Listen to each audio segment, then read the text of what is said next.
also want to welcome to this platform today a great American who I've just recently met, who's flown here all the way from Nevada to speak to us today, the founder and the leader of Oath Keepers. Please welcome Stewart Rhodes.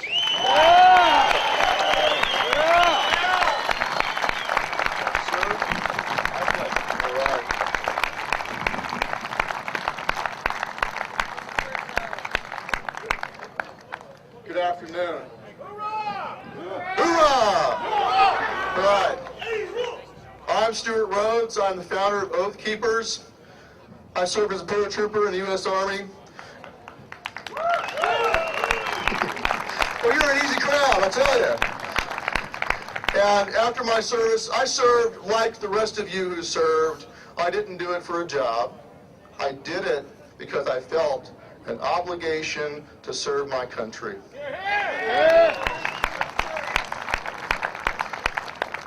Well, to make a long story short, after that, I went to college, worked in Congressman Ron Paul's office. And then now, if you'll forgive me, I'll let you know I went to Yale Law School. I hope you won't hold that against me. But now, I'll tell you something about Yale Law School. One thing I will say is that during the presidency of George Bush, there was probably more respect for the Constitution at Yale than at any other time in its history. And I won an award for Best Paper on the Bill of Rights because I was outspoken in criticizing what I saw as unconstitutional and very dangerous expansions of executive power from the Bush administration.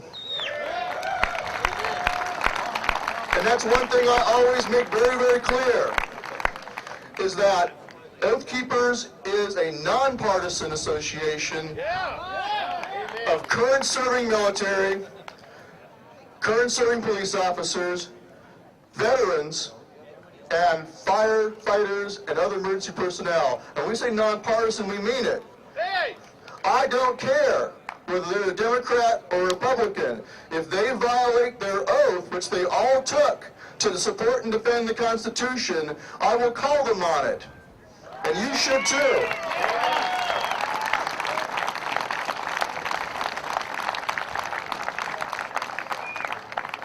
Now, I want to ask a question here. Well, first of all, everyone here who has taken an oath to support and defend the Constitution, please stand up and raise your right hand in the air.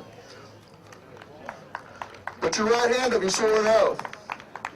Now, if your oath expired, please put your hand down. Did your oath expire?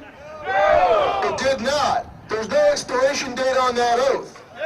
It is for life. You put your hand back down for a minute there. Now, I do have some bad news for you folks, though.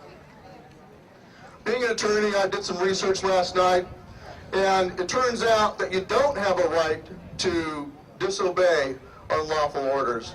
You do not have a right to do that. You have a duty to disobey unlawful orders. It's a duty. And when you swore that oath, however long it's been, whether it's been 5 years, 2 months, 20 years, whatever it was, when you swore that oath, that is where you lost the option to not stand. You lost the option to duck out and hide or be afraid to speak out. Whatever comes, you lost that option then. That's where your choice was made. Now, all you have left to do is your duty. Is that right? That's right. Now, I want to tell you a couple things. We stress in Oath Keepers, military, current serving, and law enforcement for a reason. Because we know that if a day should come in this country when a full-blown dictatorship would come, or tyranny, from the left or from the right, we know that it can only happen if those men, our brothers in arms, go along and comply with unconstitutional, unlawful orders. That's why we focus on them. And our mission is very simple. It's to reach out to everyone who's taken an oath to remind them of their oath and what they swore an oath to defend, and then to steel their resolve and buck them up to do what's right and to keep their oath.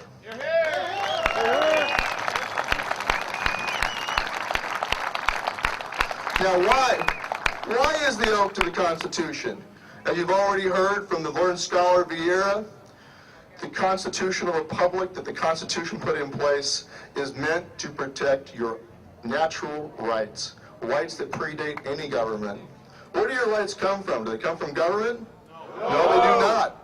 When the men stood here on April 19, 1775, there was no Second Amendment, nor was there a First, nor a Third, Fourth, Fifth, or any of the rest of them. They understood that they had natural rights. And even though the British courts had upheld and sustained every abuse of their rights that they had asserted over 15 years of demonstrating, remonstrating, sending petitions, and filing court cases, every one of those times the British courts rubber stamped what was done by the King and by Parliament. Did they accept that as the final decision? That was not the end of the argument. And the continuation of the argument was right here on the screen. They fought back, but not just because they were the regulars were attempting to disarm them. They fought back in defense of all their other natural rights and all of the procedural protections that Englishmen had fought and died for to give them the ability to preserve those natural rights. Correct? That's right. Just as we here today benefit from their sacrifice and their struggle, they learn the lessons of the hard lessons they learn are enshrined in our Bill of Rights, which are meant to protect and secure our natural rights.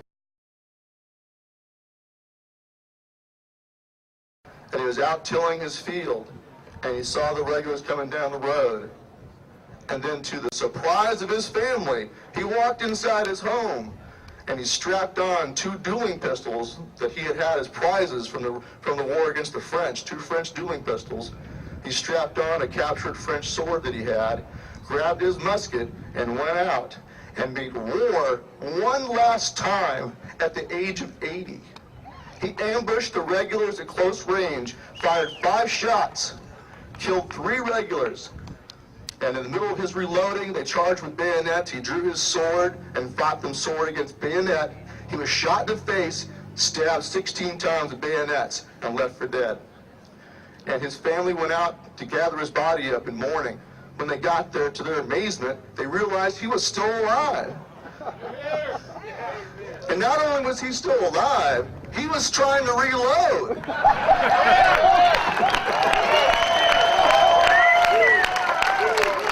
He was trying to reload and do a parting shot at that column in the distance. So it was leaving away. Now, that man lived to be 98 years old, lived 18 more years. Now, he's a good example of why, if you ever do get in a fight, don't ever think that you're done just because you get shot once. You keep going, okay? So, but the main point is that he understood the reality and the fact that once you decide to be the defender of the rights of these people, that never expires. He was an oath keeper, right? Yeah. He was. Yep.